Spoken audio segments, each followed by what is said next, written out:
예, 묶임에서 풀리는 삶이란 제목으로 하나님 말씀 증거하도록 하겠습니다. 그 드라마 중에 응답하라 시리즈가 있죠. 뭐 응답하라 1988, 뭐 1994도 있고 또 있죠. 뭐 기억이 잘 안 나는데 사람들이 되게 좋아합니다. 이 응답하라 시리즈를 좋아하는 이유는 두 가지가 있다고 생각을 합니다. 첫째는 모든 세대가 다 공감하는 내용입니다. 지나간 이야기고 추억이지만 나이에 관계없이 공감하는 주제를 다루고 있습니다. 뭐 가족이라든지 우정이라든지 뭐 첫사랑. 그래서 재밌습니다. 애들과 노인까지 다 볼 수 있습니다. 예, 공감할 수 있기 때문에. 오늘 출애굽기 21장부터 23장까지 내용도 그렇다고 생각합니다. 이게 사회법이잖아요. 사회생활을 하는 사회법. 이게 3,500년 전 기록인데 지금 우리와 같은 문제를 안고 있구나, 그거를 느끼게 됩니다. 그래서 공감이 돼요. 사람 사는 게 다 똑같구나. 사건 사고 벌어지고 문제 있고 갈등 있고. 그래서 이 사회법을 보면서 마치 응답하라 시리즈를 보는 것 같은 그런 느낌을 받습니다. 공감이 돼요. 또 한 가지 제목이 응답하라잖아요. 우리의 반응을 요구하고 있죠. 이 시대는 어떻습니까? 정보의 홍수 시대 그럽니다. 엄청난 정보가 밀려옵니다. 자극적인 일들도 많이 벌어집니다. 그러다 보니까 정보는 많지만 반응하지 않습니다. 일종의 냉소주의 또는 무관심에 빠질 때가 많다라는 것입니다. 예수님도 악한 시대의 특징을 이렇게 얘기를 했죠. 피리를 불어도 춤추지 않고 울어도 뭐 고골에도 울지 않는다. 뭐 이 시대가 그런 것 같습니다. 무감각의 시대가 되었던 것 같습니다. 그래서 오늘도 이 말씀을 보면서 하나님께서 단순히 읽기만 원하시는 것이 아니라 반응하기를 원하신다는 거예요. 응답하기를 원하신다는 거예요. 그래서 하나님 말씀에 대한 최고의 좋은 자세는 공감하는 자세. 이게 나의 이야기다. 또 반응하는 자세. 그게 중요하다는 것입니다. 그러면은 노예에서 풀려나게 된다는 거예요. 지금 바로 직전까지 이스라엘 백성들은 애굽의 노예 아니었습니까? 이제 새로운 하나님 백성이 돼야 되는데 노예의 생활 방식과 이 자유민의 생활 방식이 다르다는 거예요. 이렇게 하면 자유롭게 된다. 공감과 응답이 있어야 자유롭게 된다. 노예가 공감할 필요가 뭐 있겠습니까? 시키는 대로 하면 되는 거고. 응답이 필요 없죠. 명령대로 그냥 하면 되는 건데 자유롭게 살아가는 백성들은 공감 능력이 있어야 되고 또 하나는 응답할 줄 알아야 된다라는 것입니다. 그러니까 이스라엘 백성은 노예 근성을 끊는 게 제일 중요했습니다. 430년 동안 노예 생활을 했다는 것은 지금은 2024년이니까 430 빼보십시오. 1594년 아니에요. 임진왜란이 일어난 게 1592년이니까 임진왜란 3년째예요. 그러니까 얼마나 오래된 얘기입니까? 그때부터 노예 생활에서 지금까지 노예 생활을 했다 그러면 다 바뀌었겠죠. 그러니까 굉장히 긴 시간이라는 것입니다. 우리도 일제 35년 겪었는데 12배도 넘죠. 35년이니까 10배 하면 350년이고 그다음에 70년 더하면 420년. 그러니까 12배도 10년 남아요. 그러고도. 그러니까 그 오랜 기간 동안에 노예 생활을 했으니 이 근성이 생기지 않았겠습니까? 이거 깨기 위해서는 하나님 말씀이 우리를 노예로부터 벗어나게 만든다는 거예요. 우리도 예외가 아닙니다. 그러기 위해서는 공감과 하나님 말씀에 대한 철저한 반응, 그게 있어야 된다. 그런 거예요. 어떤 사람은 이렇게 얘기할 수 있을 거예요. 우리가 묶인 게 뭐냐? 우리가 뭐 종되었느냐? 바리새인과 똑같은 얘기 하죠. 자본주의 사회를 살다 보니까 돈의 노예가 됩니다. 또 왜 그런지 모르지만 사람들의 시선, 인정의 노예가 돼가지고 생각보다 열등감 빠진 사람 되게 많습니다. 비교의식 되게 많고 그렇습니다. 그리고 거짓의 노예가 돼버려요. 이 감정에 속고 살고 그렇다라는 것입니다. 그래서 우리가 이걸 이기기 위해서 필요한 게 뭐냐? 하나님 말씀 붙들고 이렇게 공감과 반응하게 될 때 풀려나게 된다는 것입니다. 그럼 왜 우리가 노예 생활을 하느냐? 이 시대에 노예 생활을 하는 이유는 뭐냐 하면 잠깐만 사람을 의지하기 때문에 그렇습니다. 사람 신경 쓰기 때문에 그렇다는 거예요. 하나님의 말씀은 사람 의지하는 것으로부터 우리를 풀려나게 만드는 힘이 있다는 것입니다. 어제 저녁 성경 마치고 난 다음에 뉴스를 보니까 밤늦게 발표가 됐대요. 그리고 이제 다음 주에 또 대만 가지 않습니까? 대만의 총통이 새로 뽑혔더라고요. 민진당의 라이 칭더. 이거 한자로 읽으면 뭐냐면 라이가 레예요, 레. 의뢰하다 할 때 레. 발음도 힘들죠. 뇌라고 발음해야 되냐? 레. 의뢰할 때 레. 그게 성이에요. 라이. 칭은 맑을 청자. 청. 더는 이번 빌립보서 4장 8절에서 살폈죠. 아레테라고 하는 덕의 덕. 그러니까 우리 한국 발음을 하면 레청덕이에요. 그거를 중국말로 라이칭더 그러는데 저는 이름 보면서 야 이게 하나님께서 우리에게 주신 메시지다 그런 생각을 했어요. 먼저 성인데 레거든요. 의뢰하다, 힘입다. 사람 의지하지 말고 철저히 하나님만 의지해야지. 난 성에서 그거 깨달았어요. 또 하나가 청이거든요. 맑을 청자. 하나님 옆에서 성결하게 살아야겠구나. 우리 교회 주신 하나님 말씀이다 이런 생각을 했고, 덕은 뭐 빌립보서 4장 8절에 살폈잖아요. 덕이 뭐라 그랬어요? 아래 텐데 이웃을 세워주다는 거예요. 부덕은 뭐예요? 이웃을 넘어뜨리다. 그러니까 항상 주변을 일으켜 세우는 교회와 성도가 돼야 되겠다. 되게 이름이 좋은 것 같죠? 제가 웬만해서는 남의 나라 총통 이름 안 해오는데 이거 외울 것 같아. 라이칭더. 그죠? 제가 벽에 써놨어요. 써놓고 이름 메시지 같이 대만 갈 때마다 이거 붙들고 가야지. 하나님만 의뢰해야 돼. 그리고 깨끗해야 돼. 그리고 넘어진 사람들을 세우는 부덕한 자가 아니라 덕이 있는 사람이 돼야 돼. 이름 되게 좋더라고요. 이사야서 31장 1절 보니까 도움을 구하러 애굽으로 내려가지 마라. 그런 얘기죠. 애굽으로 내려가지 마라. 우리에게 애굽이 있어요. 애굽.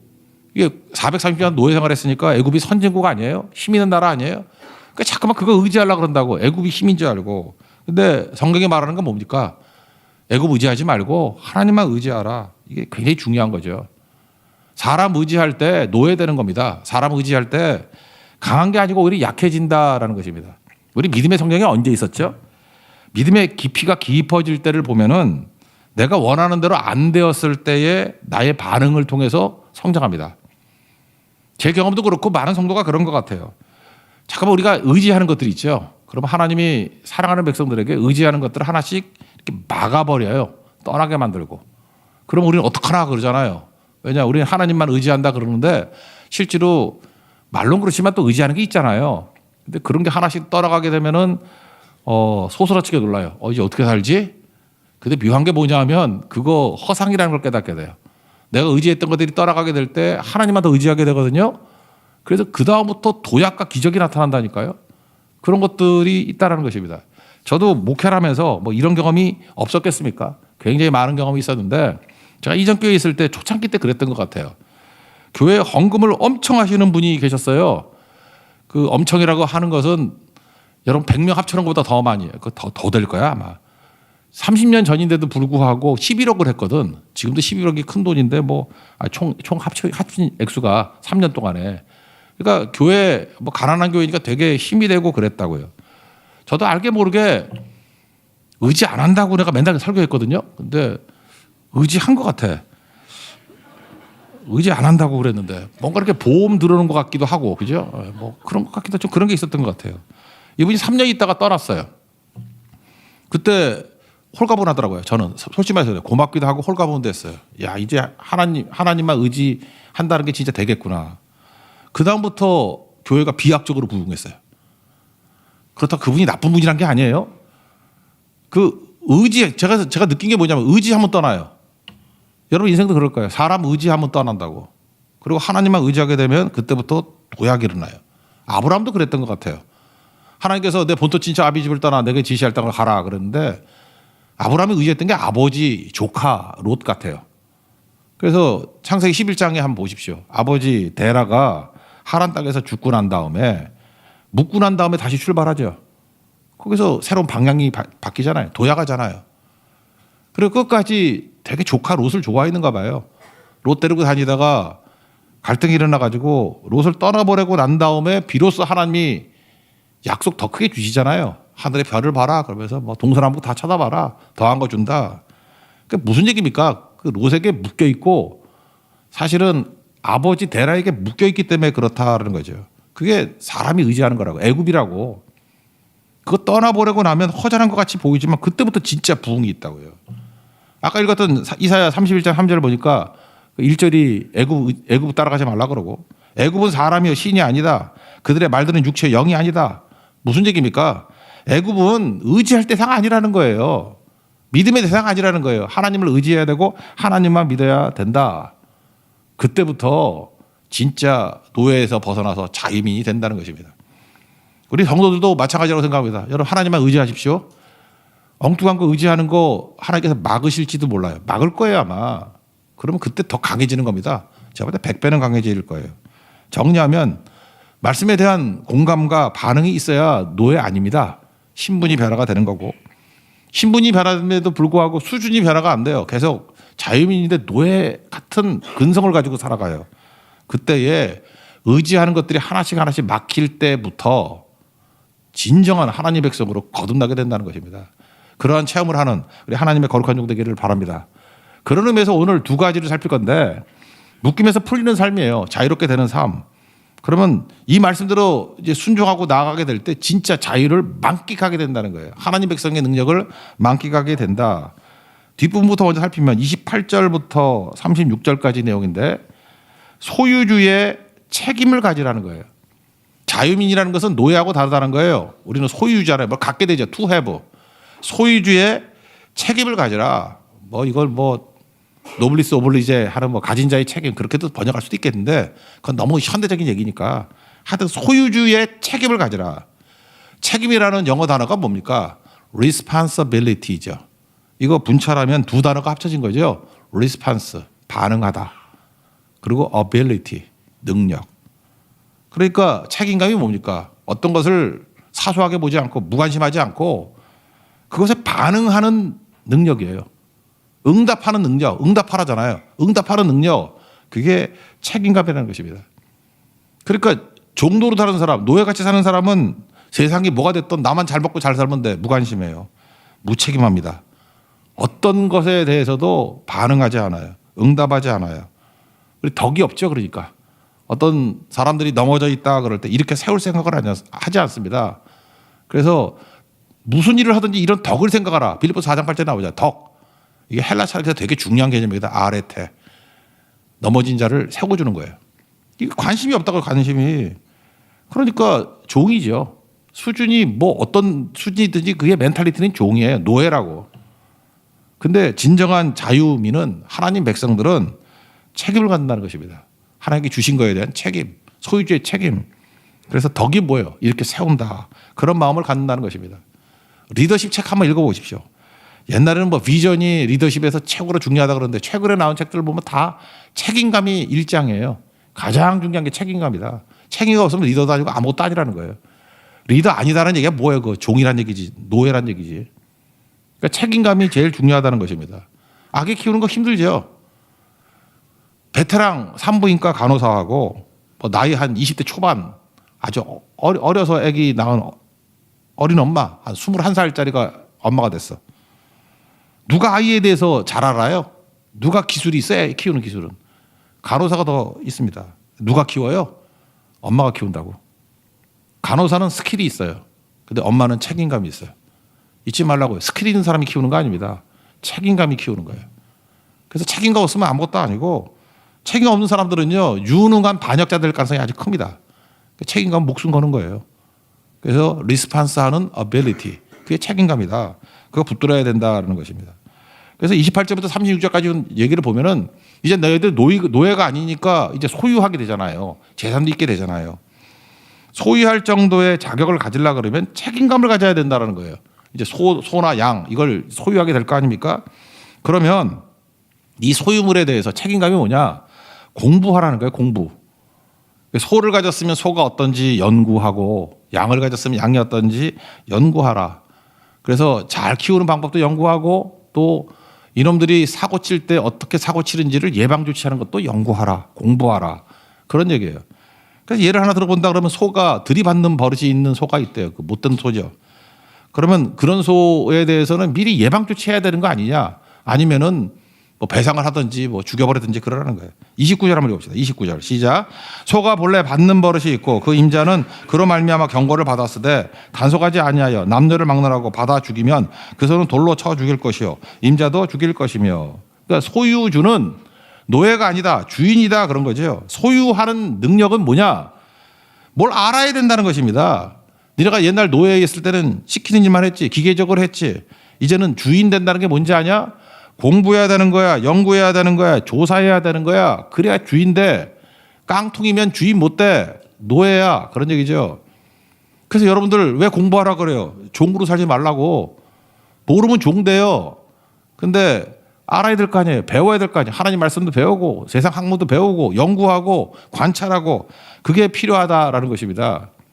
제가 성교 갔을 때 제가 미용실에 안 가는 이유 얘기했죠. 나는 앉아있으면 참 이상한 소리 듣는 게 너무 힘들어요. 제가 가는 단골이 이철 헤어커커인데 그냥 안 들으려고 했는데 그 옆에 있는 그 헤어 디자이너가 그 아줌마한테 이상한 소리를 해. 머리가 풍성하면 일이 잘 풀려요.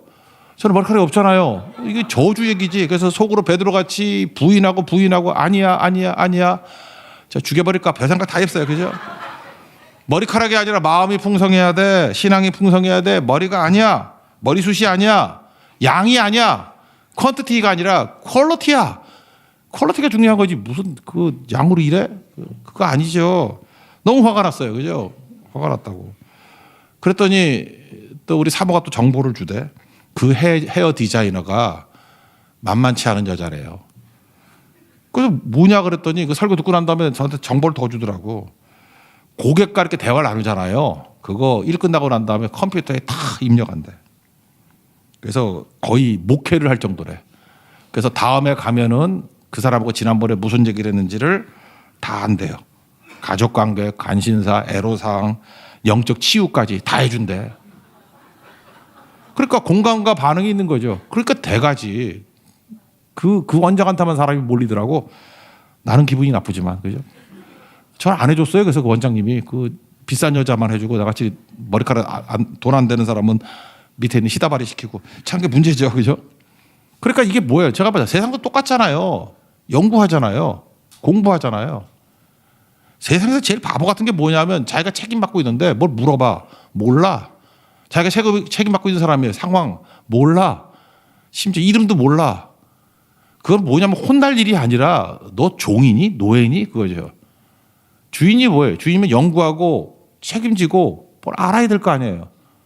여러분 지금 일하는 것들 전공 분야에 대해서 알고 있습니까? 알면은 소유주가 되는 거고 모르면 여러분 노예예요. 그냥 끌려다니는 거고 그거 뭐라고 얘기하든 동정도 할 가치도 없어. 그냥 종놈 취급하면 돼요. 그건. 그러니까 잊지 말라고요. 소유주의 책임을 가져야 된다. 또 한 가지 얘가 나오죠. 뭐 구덩이 있을 때 구덩이 왜 팔죠? 거기 뭐 물 찾으려고 뭐 오아시스 만들려고 찾는 것도 있고 뭐 보관하려고 찾는 것도 있어요. 그럼 잘 관리를 해야 될 거 아니에요. 거기 빠지면 안 되죠. 그러니까 소유주는 네가 종로로 살 때는 그냥 파라면 파고 왜를 묻지 않았지만 왜 팠는지를 명확히 알았으면 이제 여기에 모르는 사람들이 사고당할 수 있지 않느냐. 그럼 대비를 해야지. 그거 못하면 책임져야 된다. 뭐 그런 접근을 하고 있습니다. 33절, 34절 읽겠습니다. 시작. 사람의 구덩이를 열어두거나 구덩이를 파고 덮지 아니하므로 소나 나귀가 거기에 빠지면 그 구덩이 주인이 잘 보상하여 짐승의 임자에게 돈을 줄 것이요 죽은 것은 그가 차지할 것이니라. 그러니까 뭐예요? 이건 노예일 때는 생각할 필요도 없는 얘기예요. 근데 이제 소유주가 됐으면 이런 거에 대한 책임을 가지고 준비해야 된다라는 것이죠. 이런 거에 대한 법정신이 와가지고 제가 미국 갔더니 그러더라고. 뭐 눈이 많이 왔는데 그 목사가 갔는데도 불구하고 뭐 주인이 나가가지고 눈 치우고 있더라고 열심히. 좀 넓은 집은요 눈도 손으로 못 해가지고 눈 치우는 기계도 있더라고. 그래서 뭐 이렇게 열심히 치우냐고 뭐 이렇게 깔끔 떠냐고 내가 그랬더니 눈 안 치우면은 벌금 엄청 받는데. 그리고 자기 집 앞에서 누가 걸어가다가 꽈당하고 넘어지면 그 병원비 다 대줘야 되고 배상까지 해줘야 된대요. 법정신이 뭐예요? 그 관리하는 거죠. 적어도 집을 가질 정도의 소유할 자격이 되려 그러면 자기 집 앞에 누가 걸어가다가 넘어지면은 안 된다라는 것을 대비할 줄 알아야 된다. 똑같은 법정신이죠. 이거 성경에 또 다른 데 하나 더 있는데 이스라엘은 나중에 보면 도피성이라는 게 6군데 있었죠. 이렇게 북쪽에 2군데, 중부에 2군데, 남부에 2군데. 다 거리 멀지 않게 40km 내에 다 갈 수 있게 도피성이라는 걸 만들었습니다. 도피성이 뭐예요? 그냥 사실은 의도적이지 않게 뭐 어려움 뭐 잘못 사람 죽이고 그를 도망치면 못 잡는 거 아니에요. 그러면 도피성으로 가는 길이 있을 거 아닙니까? 길에 돌 같은 게 있으면 안 되겠죠. 근데 커다란 뭐 바위 덩어리 같은 게 떨어져 가지고 있어 가지고 이 사람이 도피성으로 도망치다가 바위에 막혀 가지고 잡혔어. 그럴 수 있죠. 그러면 그 책임지는 제사장 죽여버리래요. 그러니까 제사장이 뭘까지 해야 되냐면은 도피성을 담당하는 제사장은요. 도피성에 올 사람이 아무 장애 없이 쉽게 올 수 있도록 날마다 돌멩이 치우고 청소하고 길 닦아두고 이정표 만들어주고 여기가 도피성 딴 데로 가면 안 돼 뭐 이런 거 그죠? 그 정도로 해야 네가 도피성을 감당할 수 있는 제사장이다. 종 아니고 주인이다 그런 뜻이에요. 뭐 이 정도면 더 이해되겠죠. 한 가지 더 해볼까요? 여기 말고 신명기 22장 8절에 보면 새 집을 지었어요. 집을 지을 때 지붕에 난간을 만들래요. 그래서 사람이 떨어지지 않게 하라. 떨어지면 그 핏값 네가 갚아야 돼 그런 거예요. 그러니까 뭐예요? 집 지었다고 잘난 게 아니죠. 주의 깊게 살피는 거예요. 주인이 될 정도면 어느 정도가 돼야 되느냐. 이거 이 정도로 가다가 사람들이 미끄러서 떨어지면 죽을 수 있어. 그럼 난간 만들어야 된다는 거예요. 그러니까 주인은 아무나 하는 거 아니죠. 예, 종은 아무나 해요. 노예는 아무나 할 수 있어요. 그러나 주인은 아무나 못합니다. 소유주의 책임. 그래서 여러분들 책임감 가지십시오. 야곱의 12아들 가운데 책임감 가졌던 아들은 딱 하나예요. 유다. 그래서 그 책임감이 그를 영적 장자 역할을 감당하게 만들었다. 여러분들 무슨 일을 하든지 책임감 가지고 주인 되는 하나님 백성 되는 축복이 임하기를 기원합니다. 그 다음 앞부분에 있는 건 뭐냐 하면은 묶임에서 풀리는 삶은 감정적으로 대처하지 말라는 것입니다. 18절부터 나오죠. 18절부터 27절까지.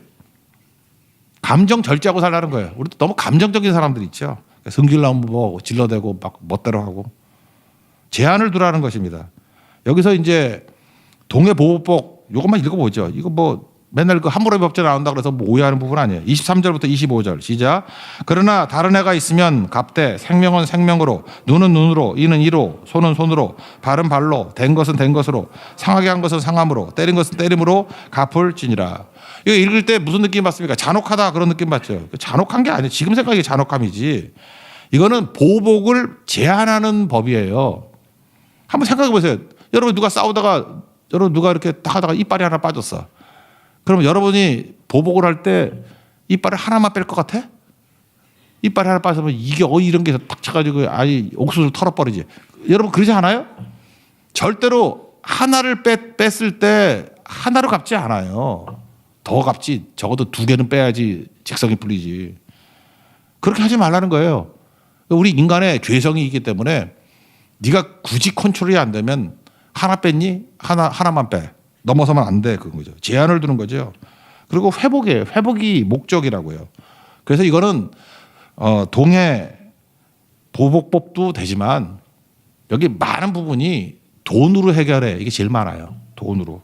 우린 그렇죠. 뭐 돈 얘기하면 굉장히 고상한 척 하는데 세상에서 돈으로 해결하는 것만큼 평화적인 게 없습니다. 안 그래요? 내가 사고로 누가 이빨을 뺐어. 저한테 와가지고 1,000만 원 주세요. 그러면 1,000만 원 주는 게 낫지. 내일을 그 더 무서울 것 같아요. 눈을 내가 잘못해서 눈을 이렇게 뺐어요. 그러면 1억 정도 주는 게 낫지. 그거 너도 일로 와. 눈 뽑을게. 그럼 무식한 나라들이 있죠. 싱가포르 뭐 사우디아라비아 그런 데 있잖아. 뭐 도둑질 팔 자르고 막 팔 자르면 좋겠어요. 이거. 그러니까 그런 식으로 하지 말라는 거예요. 그거 아니고 돈으로 배상하는 게 중요하다는 것입니다. 그래서 우리의 돈과 시간을 관계를 위해 쓰라는 거 아니에요. 여기 목적은 뭡니까? 보복이 아니고 회복이에요. 회복. 그 사람이 내가 실수가 됐든 뭐 의도가 됐든 이렇게 잘못했잖아요. 그러면 빨리 그를 회복시켜줘라. 그러니까 잘못을 인정해야 되겠죠. 실수 잘못을 인정하고 겸손함으로 사과하고 그리고 자기가 할 수 있는 최선을 다해서 회복시켜주는 거. 그런데 돈으로 풀 수 있으면 돈으로 풀라. 그래서 하나님 말씀으로 이 기반을 닦은 나라들을 보면요. 이 벌금 제도가 잘 돼 있어. 그래서 벌금이 되게 합리적이에요. 상당히 데미지도 주면서 어떤 사람에게 징벌적인 의미도 있지만 상대를 회복시키는 데 썼어요. 우리는 벌금한다 그러면 다 국가로 가버리잖아요. 근데 이 말씀대로 사는 나라들 보면은 어떤 피해를 당한 사람이 그것 때문에 회복되는 데 도움이 되는 데 쓴다고. 그게 회복이 목적이기 때문에 그렇다라는 것입니다. 벌금으로 풀라. 22절 한번 읽어볼까요? 22절 시작. 사람이 서로 싸우다가 임신한 여인을 쳐서 낙태하게 하였으나 다른 애가 없으면 그 남편의 청구대로 반드시 벌금을 내되 재판장의 판결을 따라 낼 것이니라. 이 벌금 내는 게 낫지 뭐 여자 쳐가지고 낙태를 했더니 네 마누라도 데려와 그리고 또 그냥 치면 또 안 되지 또 임신시켜 그리고 또 쳐가지고 이게 말이 안 되잖아요. 그죠? 그러니까 벌금 내라. 근데 벌금에서 이게 합의가 잘 안 이루어지겠죠. 그럼 뭐예요? 재판장의 판결을 따라 될 것이라. 무슨 얘기예요? 재판장의 조정을 받아들여라. 이런 관점입니다. 그러니까 되게 합리적이죠. 이렇게 해야 이게 자유민들이 사는 방법이라는 거예요. 그리고 또 하나 뭐 사고 일어나면 손해배상 주고 완치 때까지 돌봐라 그런 얘기죠. 19절 한번 읽어봐. 19절 시작. 지팡이를 짚고 일어나 걸으면 그는 친자가 형벌은 면하되 그간의 손해를 배상하고 그가 완치되게 할 것이니라. 다 목적이 뭐예요? 회복에 있다고요. 우리가 어떤 사고 당하면 이렇게 손실을 입잖아요. 그러면 웬만하면 회복시킬 수 있는 일에 최선을 다하라. 그리고 또 하나 우리는 하나님께 많은 은혜를 받은 하나님 백성 아닙니까? 그래서 될 수 있으면은 회복 플러스 자유를 주라는 거예요. 자유. 저는 정의라는 단어를 이렇게 정의를 내리고 싶습니다. 정의를 정의 내리는데 데피니션. 힘은 하나님의 뜻대로 쓰는 거예요. 하나님께 우리에게 힘 주셨잖아요. 하나님의 뜻대로 좀 넉넉하게 쓰는 거 그게 중요하다는 것입니다. 여기 예를 들었는데 자기 종이에요. 종이면은 종은 인격이 없는 게 아니에요. 종도 인격적으로 대우해줬다고. 종에 눈이 상하거나 이가 상할 때가 있잖아요. 그러면은 종이니까 재산적인 것도 있잖아요. 옛날 고대 사회니까. 그럴 때 종에 눈이 상하거나 이가 상하면 어떻게 하는 게 좋겠어요? 그냥 돈으로 물어줄 수도 있지만 최대 소원은 뭐겠어요? 그가 자유죠. 풀어주라. 제가 볼 때 눈이 상해가지고 눈이 하나가 없어져가지고 자유 얻는 거 그건 약간 좀 데미지가 있죠. 근데 내가 노예인데 이빨 하나 빠져가지고 해방을 얻는다 그러면 할만하지 않나? 할만하지 않나요? 제 친구 목사님이 있었어요. 옛날에 제가 젊었을 때인데 개척을 했어. 개척이 힘든가 봐요. 힘들어가지고 어디 신문사에 개척교회 목사가 칼럼을 썼더라고. 나 그거 보면서 되게 눈물 많이 흘렸어. 내가 마음이 아프더라고. 개척이 얼마나 힘든지 그냥 기도해도 안 되고 뭘 해도 안 되고 하여튼 전도 열심히 해가지고 성도 하나가 왔는가 봐요. 왔는데 너무 신경을 많이 써서인지 이빨이 빠졌대. 이가 빠지는 경우가 있는가 봐. 신경을 많이 쓰면은. 저는 빠진 적이 없어서 잘 모르겠는데 신경 한번 써봐요. 빠질 거야 이렇게. 그때 칼럼에 뭐라고 썼냐면 하나님 이빨 하나 빠져가지고 성도가 오면 제 이빨 다 가져가세요. 그 심정 하세요? 내 이빨 다 가져가세요. 그리고 성도 오는 게 더 좋겠다고. 나 되게 마음이 아프더라고. 그죠?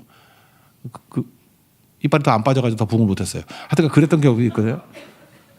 그러니까 그 얼마나 애절함인지 알겠지. 애절함인지 그런 거. 근데 어떤 사람에게 최대한으로 베풀어 주라 그런 얘기겠죠. 이거 읽어보자. 26절 27절 시작. 사람이 그 남종의 한 눈이나 여종의 한 눈을 쳐서 상하게 하면 그 눈에 대한 보상으로 그를 놓아줄 것이며 그 남종의 이나 여종의 이를 쳐서 빠뜨리면 그 이에 대한 보상으로 그를 놓아줄지니라. 옛날에 제가 인간 성숙의 3단계 얘기를 했죠. 산타크로스를 통해서. 산타크로스를 믿는다. 뭐 어렸을 때. 산타크로스를 안 믿는다. 지적인 능력이 있을 때. 이게 잘난 게 아니고 산타크로스가 된다. 그래서 산타크로스가 돼야 됩니다. 고성에 가서도 산타크로스가 돼야 되고 제가 우리 성도들에게 얘기를 안 했지만 뭐 고성에 그 성탄 장식하는 거 또 우리 교회가 500만 원씩 대줬거든요. 되게 예뻐요 거기 가면. 근데 또 고성 제일교회 목사님이 또 말씀도 하시대. 될 수 있게 흘려 보내주는 게 좋죠. 그죠? 성탄절 때 은혜 나눔하고. 그러니까 어떤 걸 할 때 그냥 최소한도로 뭘 해주려고 그러는 게 아니라 이 하나 빠졌는데 노예를 해방시켜 줄 정도로. 그럼 이게 산타클로스 아니에요? 우리가 하나님께 압도적인 은혜를 받았잖아요. 자유민은 이렇게 사는 거예요. 이게 뭐예요? 아름다움이에요. 좀 아름답게 사시고 멋지게 사세요. 이렇게까지 가는 거예요. 그래서 이런 미담들이 나오는 거예요. 그걸 뭐라 그래요? 아레테, 덕의 덕. 주변을 세우는 사람이 된다. 그래서 회복이 목적이고 자유가 목적이다. 왜? 나도 종이었는데 주님 나에게 자유를 주셨잖아요. 그럼 내가 받은 것도 흘려보내는 거죠. 나도 누구를 자유케 할 것인가. 그 일에 쓰임받는 하나님의 종 되기를 바랍니다. 사도 바울은 자기 자신보다 남의 자유를 위해 썼잖아요. 우리 성경 셋째 날 제목이 난 자족 넌 풍족이었잖아요. 우리가 빌립보서 4장 19절 말씀 얼마나 좋아합니까? 그리스도 예수 안에서 영광 가운데 풍성한 대로 모든 쓸 것을 채우시리라. 다 아멘하고 줄 긋고 막 그러잖아요. 근데 사도 바울은 상대방을 위해서 이런 기도를 했지만 자기를 위해서는 4장 11절 나는 자족하기를 배웠다. 12절 비천 처할 줄 알고 풍부 처할 줄 알고 배부름 배고픔 풍부 궁핍 일체의 비결을 배웠다. 내게 능력 주시니 안에서 나는 모든 것을 할 수 있다. 상황에 관계없이 난 다 할 수 있어. 나는 자족한다. 예수 안에 있기만 하면 돼. 너는 풍족해지기를 원한다. 멋지지 않아요? 이게 자유인이에요. 자유인. 이렇게 사는 겁니다. 이게 리얼 크리스찬의 모습이라는 것입니다. 오늘 본문에서 나온 건 두 가지예요. 소유주의 책임 가지라. 또 하나 감정적으로 대처하지 말고 상대에게 회복과 자유를 주는 리얼 크리스찬 되라. 그게 진짜 올바르게 서 있는 믿음의 모습이라는 것입니다. 그런 인생 살아가는 믿음의 거룩한 종 되기를 축원합니다. 자리에서 일어나겠습니다. 은혜의 힘입니다. 찬양하겠습니다.